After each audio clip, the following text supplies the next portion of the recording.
Это мир Авито, где я продаю эффективно. Ведь каждый день здесь ищет авто более 3 миллионов пользователей по всей стране. Продвигаю объявления, изучаю аналитику, регулирую цены, и все это на едином сервисе. Откройте все возможности Авито для вашего бизнеса. Hi, Chris. How are you? First of all, I'm doing good. How you doing, man? great, great. I'm doing great. First, I wanted to relate our gratitude for allowing us to publish your book in Russia. It's a very unique knowledge that will certainly help the automotive community to grow. And there's a big push right now in Russia, automotive retail sector, towards the advanced technologies and advanced best practices and methods. So your book is very handy. It's an interesting book too. So I want to run through some questions, and the first one comes sort of naturally. We want to find out a little bit about the man behind the book. So tell us a little bit about how did you get into automotive business? What made you interested in cars? Actually, in your book, if I remember correctly, you said that at first you didn't care about cars. I didn't. Well, you know, it's funny you say that. I was 22 years old at the time, and I had a buddy. My buddy invited me out to a nightclub, and I was, we were just hanging out, and I just got this new shiny Nokia phone that, back then used to, hang it on your belts, and I remember having it there, and he comes up to me and he goes, "Man, you look like a car salesman." And I felt like insulted. I was all like, "Man, what do you mean? F you. I'm not a car salesman." And it's funny because, a couple months later, I moved to Las Vegas, and my twin brother, he's trying to get recruited at a company called CarMax. And he was in property management. And I get back thinking I'm going to go work with my uncle in construction, and that was my path. Like I was like, I already had set my mind to, like, I'm going to work in construction. And then my brother tells me, he goes, "Hey, you know what?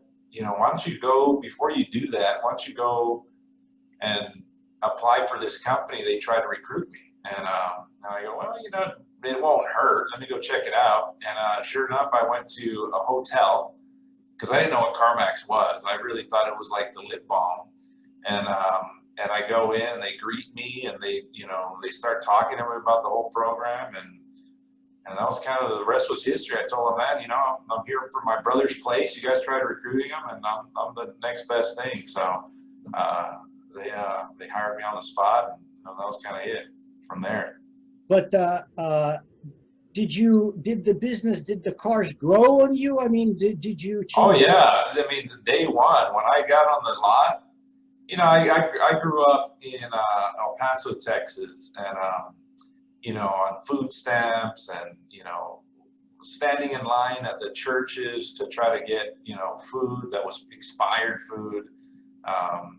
There'd be times that just in a situation where I couldn't afford to get a car back then, and it was just, cars weren't really my thing, just because, I mean, as a little kid, I always thought at some point I want to have a Lamborghini, right? I remember seeing those pictures, and man, that's a cool car. But aside from that, I was never like, "Oh my gosh, like there's another new car." But the minute I started on the lot, and I'm looking at all these cars, and I'm like, "Man, these are actually really nice cars." Seeing some BMWs, Mercedes, and I was just like, "Man, this is." And then CarMax, they had a huge selection of vehicles, and from then that was it, and at some CarMax had a demo program once you become a manager, and so I was a manager there for many years, and I got to drive all the different cars, and I thought that, man, this is great, And from then it's always been a passion of mine. Yeah, I see what is that, a Mercedes back there, SLR on the back? Yeah, that's what it is. It's a nice one right there, a little trophy they give us at Mercedes. Yeah, it's an SLR, isn't it? Yeah. Okay, so okay, all right, I caught that. Let me ask you a question, Chris. You obviously had a successful career. What is your education, and whatever that is, how did that help you through your business career in cars? Well, I got to give all the credit to my former employer at CarMax. I went to college for like 6 weeks. I didn't finish school. I very much was headed down the wrong path. I was, I felt like having fun was a better idea, and I was just that kid that was just out, with no clear path. And because I found CarMax, it was like one of those things that, there was people there that had some real good mentors there that were trying to, steer me down a different path. And which I had a general manager at the time pull me aside and said, man, you're actually really good at sales. How come you're not trying to go for management and try to grow and do more with your life? And then my wife was pushing me, and it was pretty amazing. And because of the experience that I had at CarMax, I mean, they're process driven. They train. I mean, to become a general manager there, they give you like a development plan that you've got to do X amount of time in the business office, in the purchasing department. You got to do it in service department. I mean, you've got to sit like a role in each one of these areas so that you can grow to become a general manager. And they led me down that path. I mean, I had to go to Atlanta to learn finance and learn how to structure deals and what the lender looks at, and then going to general manager training, and then going to grand openings. When I started there, they had 30 stores, and when I left, it was like 104, something like that. And I got to see that path of how much how the growth was. Grand openings, going in and seeing how they actually opened up a store, how they got into a market, what kind of planning that looked like. And that whole time I was like a sponge. I was just learning everything that I could learn from them and from every department, asking a bunch of questions. And I mean, it proved that once I learned all that, when I left to the traditional side, I realized how the traditional side was so far behind in processes and technology, and it was kind of eye-opening. Like, I was like, man, CarMax kind of led that forefront in technology and process, and the traditional dealerships were kind of still back here, doing it like they always do it. It's kind of interesting. But because of the experience I got with CarMax, and I was there for 6 or 7 years, I forget exactly how long, I was there, and I was able to use that was really my school. That was my education. And I applied a lot of the things I learned from there on the traditional side, and I've taken a lot of the good things the traditional side had, and we kind of merged the two processes, and I've been able to help a lot of stores turn into performing locations. The store I was at CarMax, we took a used car dealership from 400 cars a month to over 700 used cars a month. When I went to the Toyota store after that, we went. It was 400 cars a month. I think we ended up going up to 660 was at the height of that one. And then the one I wrote the book on was we went from 150 cars a month to over 1,000 cars a month. And then now recently, I've been with this dealer group for about 15 months, and they were doing about 400 cars a month when I got here. Now we're averaging 550 cars a month. Our best month so far is 585, and there's still a lot of opportunity. We're going to continue to keep growing each individual store in the group, and it's been really good. We're just applying the basics and the fundamentals of what I learned in the past, and kind of just merged it all together. So do I hear correctly that you do not, more or less, you do not have a formal education? Your education is, I like the word you used, you were like a sponge. So you were sucking on all the information in, going through department to department, and you were getting the knowledge, the experience out of each, so you understand you understood the car business beyond the framework of each department. You knew how the service interacts with sales and F&I and the accounting and the used cars, new cars. So that's very nice to hear that the formal education is not necessary to have a successful career in car business, which brings me to the next question.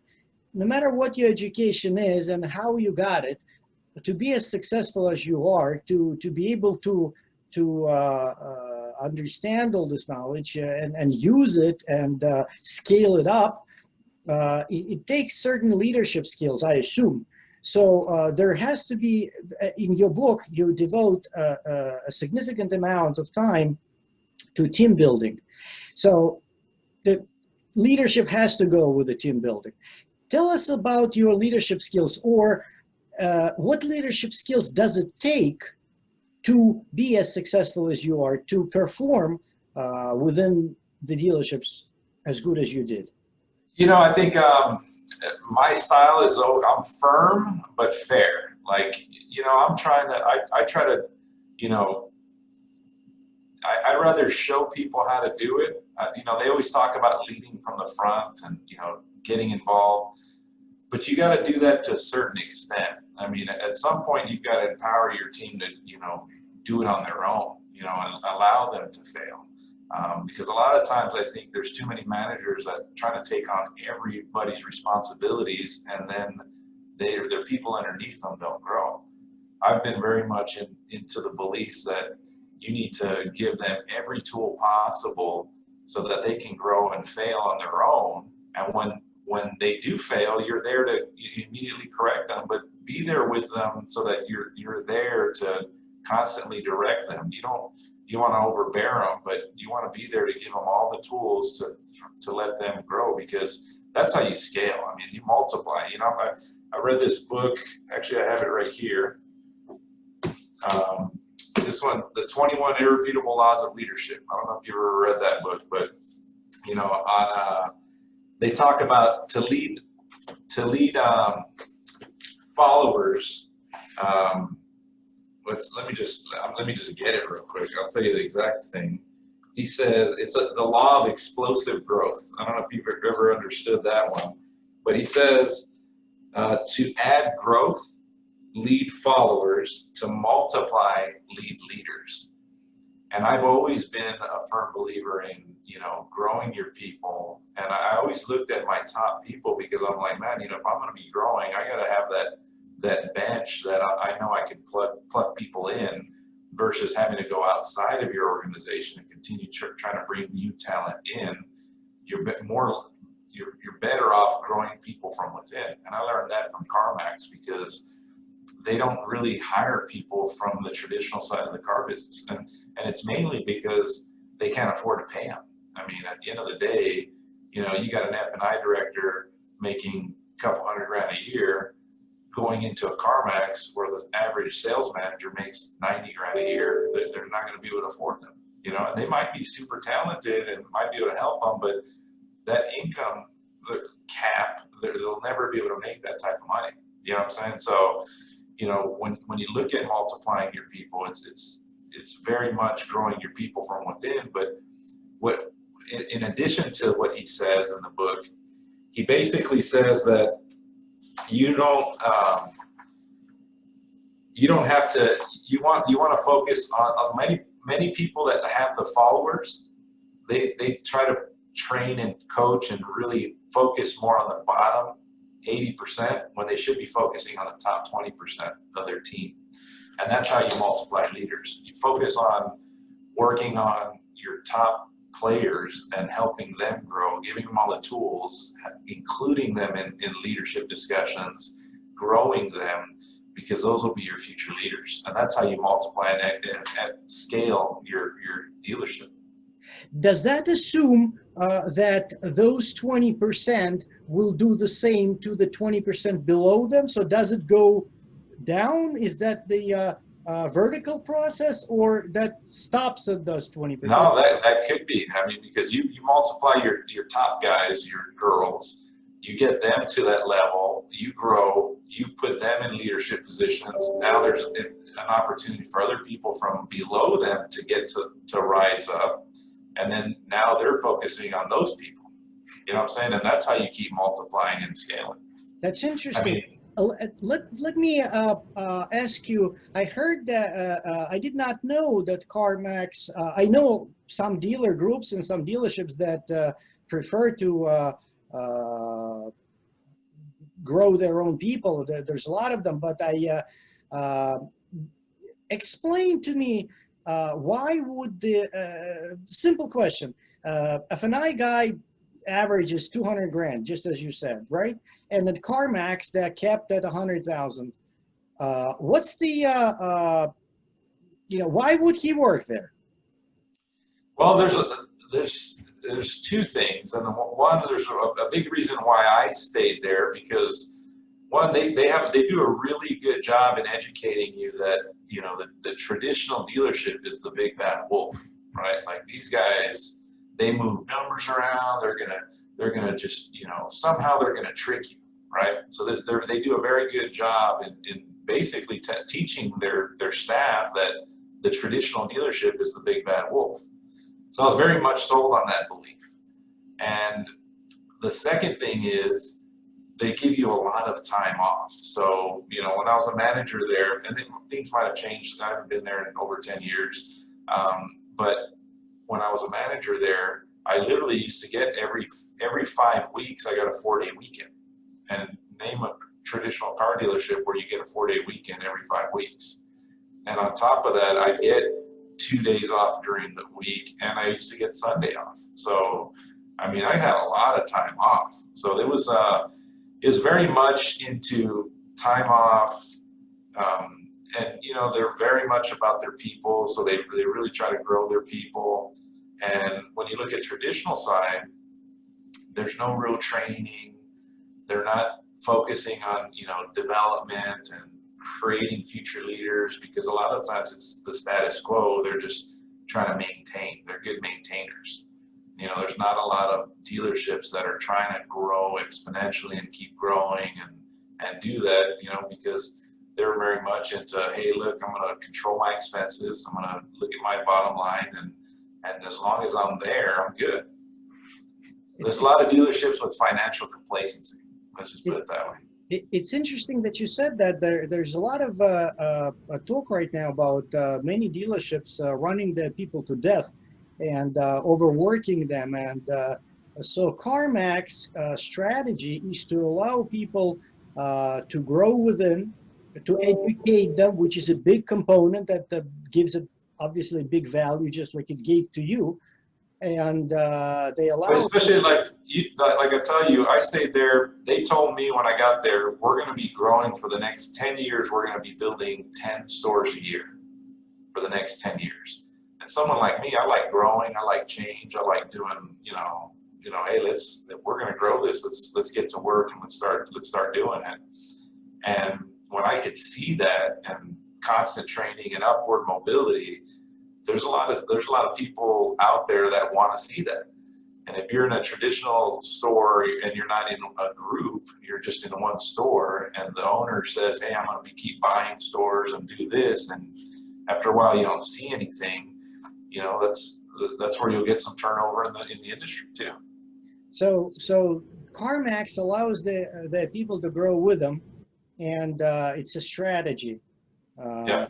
So it's a long-term strategy, and you took it, and you believed in them, and they didn't let you down.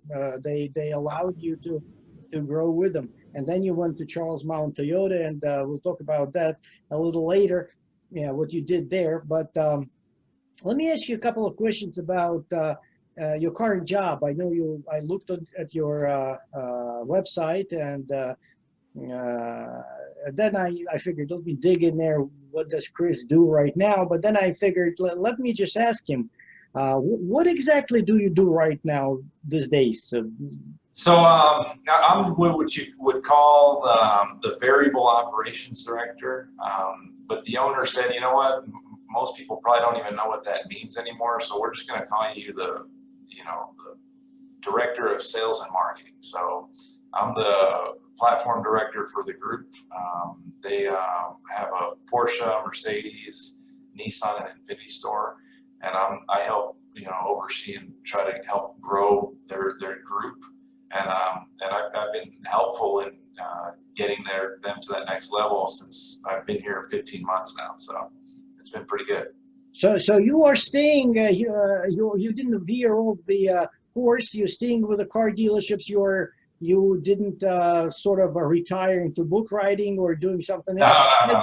You like the business. You stay close to it. You are staying closer to those nice cars, premium highline cars. But you are still the guy in business. Absolutely. Yeah, absolutely. Okay. Let me ask you a question. Where do you see yourself growing? Where do you see the growth opportunities for yourself? Where would you like to see yourself 5 years from now? For me personally, I also I'm also a founder. I was a partner in a technology company. I started this 2015. We've been doing that now for quite some time. We did have a temporary connection with some other people that were going to white label it and take it to market. But we since then have hired a new person to actually run the organization, and he's done a tremendous job, done great for our company, and he's gotten into nationwide into quite a few stores now.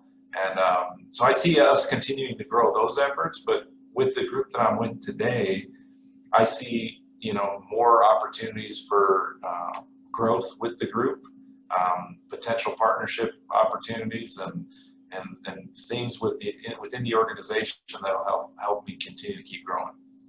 So you, from what I see, you would like to stay close to the business because that's now within you.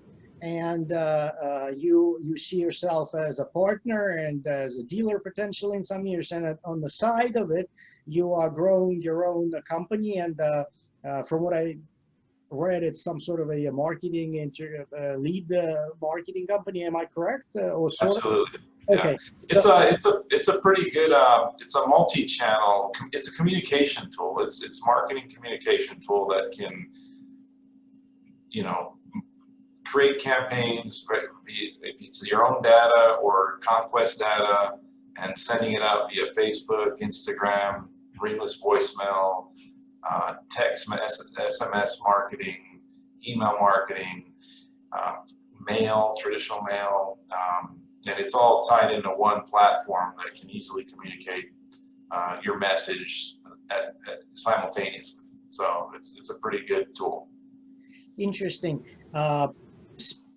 Let's get closer to the car business. As you certainly know, it's been happening for a number of years now, and some OEMs are already doing it, like Tesla.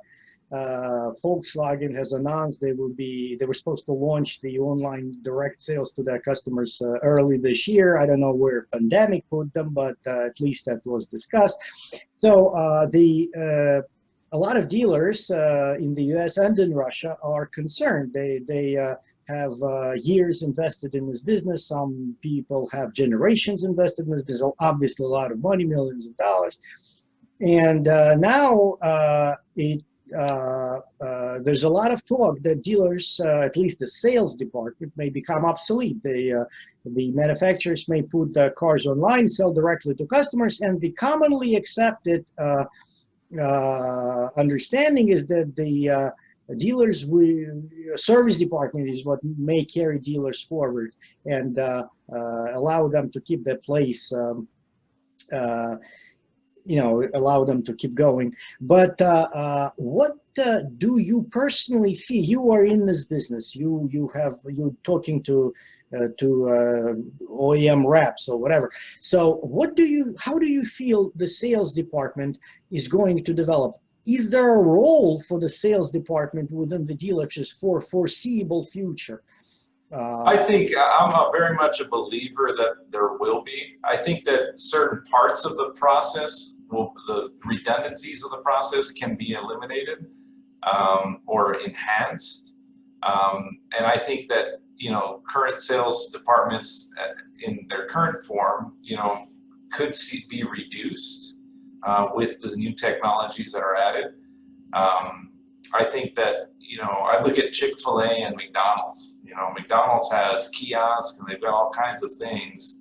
Chick-fil-A has very much the people part of it, customer service, the experience. And when you look at them side by side, and I often do, there's usually a McDonald's and a Chick-fil-A next to each other. And Chick-fil-A is packed for, you know, I mean, they got just drive-through wrapped around several times, and McDonald's really doesn't. And from a profitability standpoint, you look at the two, Chick-fil-A clearly, when you look at, you know, individual franchises compared, I mean, it's a clear winner, you know, when I look at it. I think that, you know, in the service department is the one that I think will be a little bit more challenging with the electric cars coming. There's a guy that you got to read about. This guy right here. His name is Tony Seba, S-E-B-A. And he talks about, in this book right here, he talks about the service departments as a whole, that, you know, when you look at a regular engine or regular combustional engine, it has, you know, like 16,000 moving parts, right? And you look at like a Tesla, for example, has like 150 moving parts. So, you know, as manufacturers continue to this path of getting more electric vehicles, the parts are going to be reduced substantially. So the service departments in, you know, 10 years, 20 years aren't going to look the same. So if anything is going to have a major disruption down the road, it's going to be a combination of the sales staff, but it's going to probably come more from the service side. And from listening to this guy's argument, he has a clear argument that was pretty eye-opening when I heard it, and you just see it. You know, when you look at California, they're coming out with, you know, mandates that are every car is going to be electric by the year 2030, I believe. And if that kind of happens, then you'll start seeing the rest of the states going that way in the United States. And I'm not sure what the rest of the world's going to look like, but I know for us in the United States, the electrification of vehicles is coming. So it's going to happen. It's interesting that you mentioned that there's going to be challenges in service, and from what I heard, it may be as much or maybe even more than in the sales department. It's interesting. So let me ask you this question. Customers these days are educated. I started myself in business 30 years ago, and, you know, for the customer to get the price, they would have to make a call or drive to the dealership, and you know, the prices were not on the car. So totally different days. Now, these days, customers are educated. They can get access to the invoice and all kinds of rebates. They know the interest rates. They know, you know, where they need to, what they need to do. And actually, a lot of technology is offered so the customers can compare the prices. And there are dealers like Carvana that will deliver the car out of their immediate market area.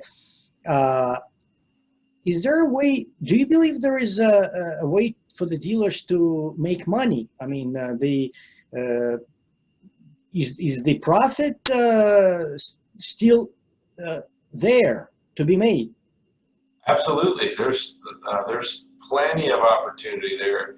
If you focus on your people, the process, and then you've got a great product, I mean, you can be very profitable. When you look at, you know, front-end margins have been compressed, but, you know, this last 6 months, 7 months, because of the pandemic, it's really strengthened the margins because the inventory scarcity in both new and pre-owned has been able to get better margins on the front end. And then with a good back-end strategy and training with your finance department, there's margin there that a lot of dealers are failing to take advantage of right now. And then your service department. The service department right now, it's still robust, and, you know, with the processes that you can implement there, there's definitely a lot of margin opportunity that dealers aren't taking full advantage of right now. You know, I've been able to be with this group for a short time, and we've been able to increase all the way around substantially for the year, and for, since I've been here. I mean, we had a small drop just in April when we had to shut down. But once we went back open, I mean, it's like we didn't even skip a beat. I mean, it just went back to normal. So we've got dealers right now, they just got to just do a better job with training, making sure that they take care of their people, and they really just try to focus on that customer experience. So let me just underscore this, because this is important. For the two things that I heard, which are important, is people and the process. And the two things that need to be done within those sort of guidelines is the employee training and the customer satisfaction, to increase the customer loyalty and the customer satisfaction. Это мир Авито, где я продаю эффективно. Ведь каждый день здесь ищут авто более 3 миллионов пользователей по всей стране. Продвигаю объявления, изучаю аналитику, регулирую цены, и все это на едином сервисе. Откройте все возможности Авито для вашего бизнеса. Here comes the question from our sponsor. This project is basically, it's a publishing house.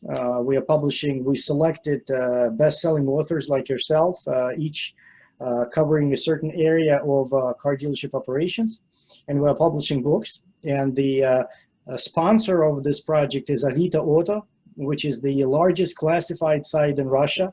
It's actually it's the second largest classified in the world after Craigslist. They have like 3 million hits a month in just the automotive section. It's a big company, and they are an official partner of ROAD, which is equivalent of NADA in the US. And as a partner of ROAD, they're bringing in, they're helping car dealers by helping bring in this knowledge to Russia. So, question from them: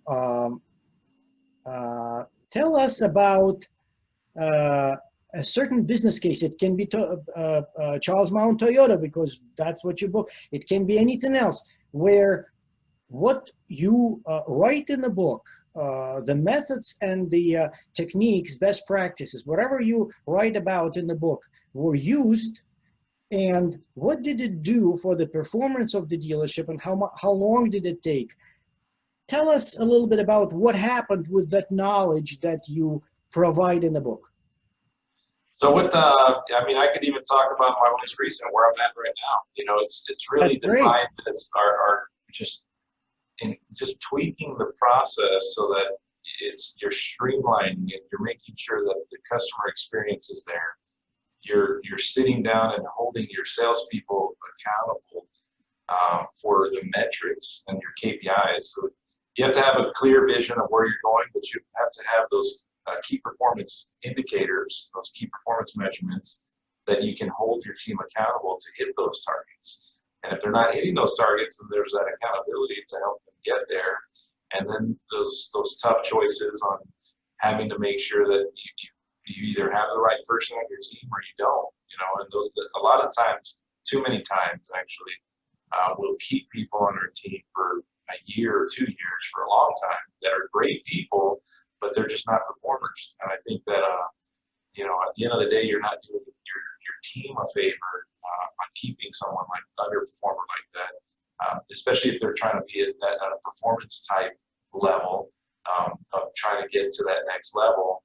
If they're just they're going to think it's acceptable. So then the rest of the team, they're going to perform at those type of levels instead of performing at those higher levels that they could be. There's a quote that I put in the book, I believe. If not, I'm crazy that I didn't do it. But Robert Kiyosaki said, coach isn't your friend. A coach is there to push you beyond things you weren't capable of doing. And as a coach, you've got to be there to push you. You're not there to be their friend. You've got to be there to be firm but fair and make sure that you lead them to things that they never thought was even possible. Chris, let me I think that that is a very good thought, but I want to still ask. You've been at this company where you started about year and a half. Yeah, about a year and 3 months. Year and 3 months. What has changed? What were the what you said right now is the team building, coaching people right, getting the KPIs, And getting the accountability. track of accountability, KPIs, trackable, realistic KPIs, whatever. Those are the steps that you took. Where did that take you? What was the result of the The result of that, they were averaging 400 cars a month as a group, and now we're averaging 550 cars a month. Just by changing that, we had a small marketing strategy that we changed. We implemented that, and then I went to work with the team and helping them realize that they had a lot more potential. I mean, when you raise average margins up, 50, 60% on just showing them a different way and saying, hey, look, this is what you're capable of. We've changed that forever. That thought process now, they're seeing it, they're thinking, wow, 550 cars was here before me. They just didn't know they had it. It was there the whole time. They just needed to have someone show them that it was there. And, once I did that, it's there. I mean, I could walk away tomorrow and they'd still be doing it now. It's interesting how you put it. They were there before. They just didn't know it. They just didn't take them. So over a little bit more than a year, less than a year and a half, you increased the sales by applying these techniques by approximately 30%. How about the gross? Did that drop? Did that stay? Did that? It went up. The gross went up. Yeah. Last month alone, we were up 60% in total gross profit. Year over year. 60%? Yes, sir. Increase. So let me just summarize it. You applied realistic trackable KPIs, accountability, team building, coaching people, everything that you discussed, which is what is in your book. Basically, it's just you go to whichever chapter. So this is, and what was even easier was they already had a really good team. Like, I didn't come in here and fire a bunch of people and hire all these people. We have the same team. Like, we still have the same team. Like, they already had a good culture. That was the easy part. All I had to do was come in and just show them, hey, there's more. Let me show you what you could be doing. And I show them the different KPIs, different metrics, margins that they could actually improve on. And then we went to work and did a little marketing strategy, and that was it. I mean, it was there the whole time. I mean, the first month it was immediate. It's actually it seems when you're saying it seems so easy. It sounds so simple. The cars were there to be sold. The market was there to be taken. The team was there to be used.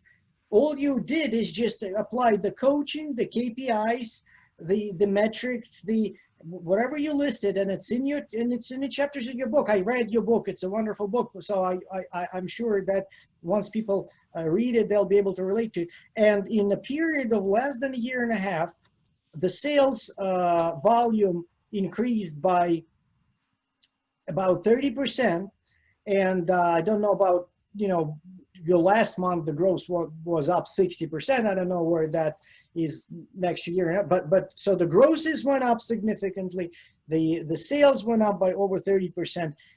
And the interesting and the most valuable part of that is you didn't like blow everybody out, brought a new team. You took what they had, the market that they had, the cars, the team that they had, implemented the structure, the training, the KPIs, and the whatever knowledge you gained over the years of experience, and that's what did it. Yep. Great. That's a great way to put it. Work with what you have. Don't try to get something new. It's you work with what you have. The people, the cars, the building, the brand. Okay. uh, let's get to your book, which is, would you happen to have that book Yeah, show? that's great. Okay, all right. That's the book. It's okay. It's going to look a little different in Rush. Oh, it's going to look the same with Rush. We don't have it yet. It's going to come out very soon. But your book, Driving Sales, and in this book, just to give our people who will be listening to this webinar a little bit of a preview, it tells your story. This wonderful story how you came to Charles Mound Toyota, which was selling a couple hundred cars, and your goal was you came there with another guy or something, and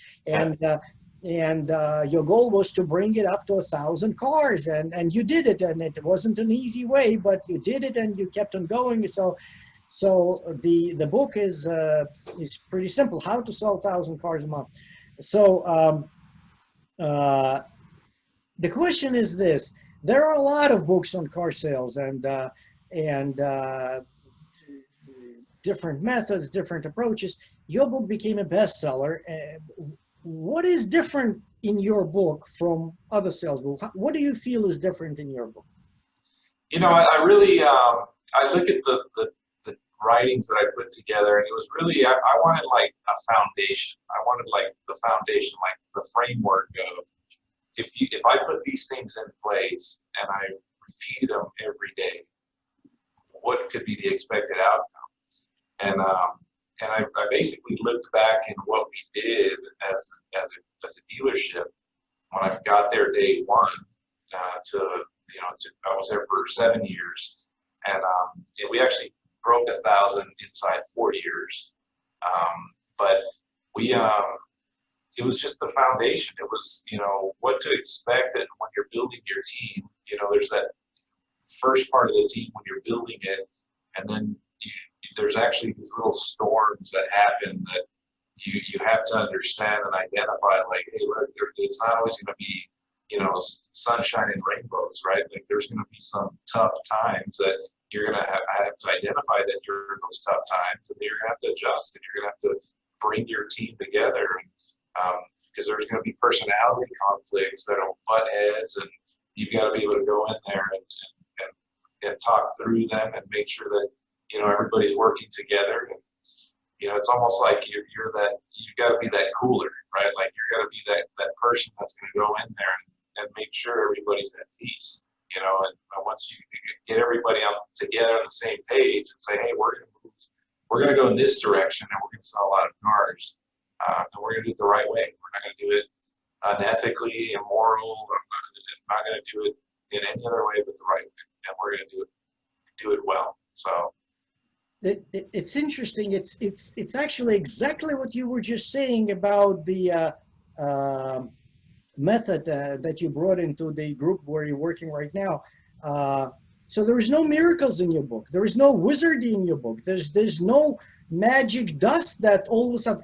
But you are a realistic car guy. You bring in the structure, ethical work, team building, make a dealership a whole where everybody understands its role. You grow within. So it's a conservative way to make a profitable, legitimate, and reputable car dealership.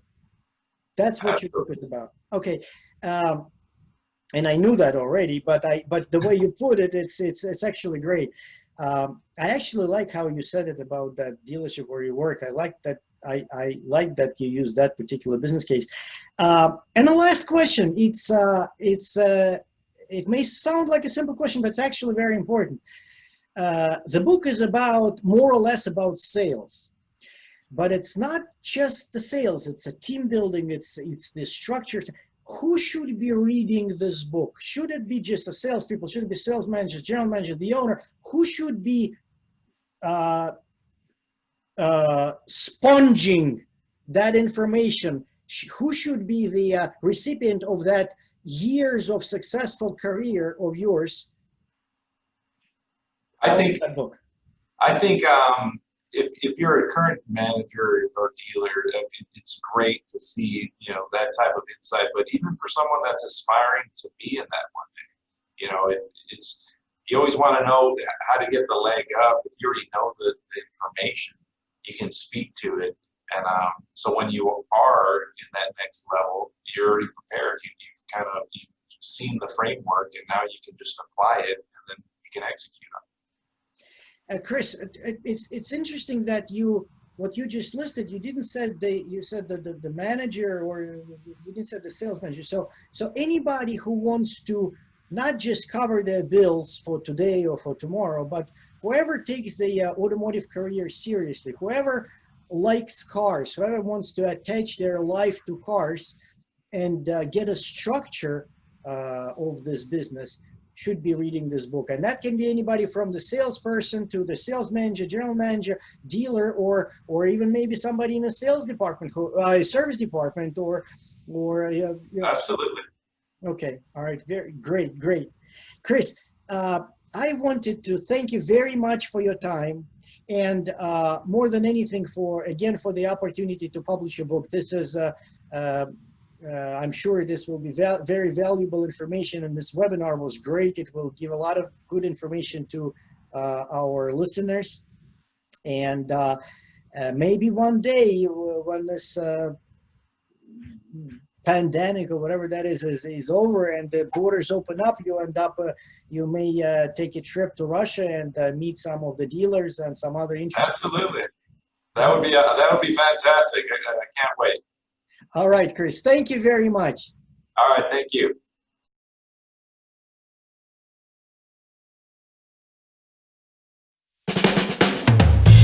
Это мир Авито, где я продаю эффективно. Ведь каждый день здесь ищут авто более 3 миллионов пользователей по всей стране. Продвигаю объявления, изучаю аналитику, регулирую цены, и все это на едином сервисе. Откройте все возможности Авито для вашего бизнеса.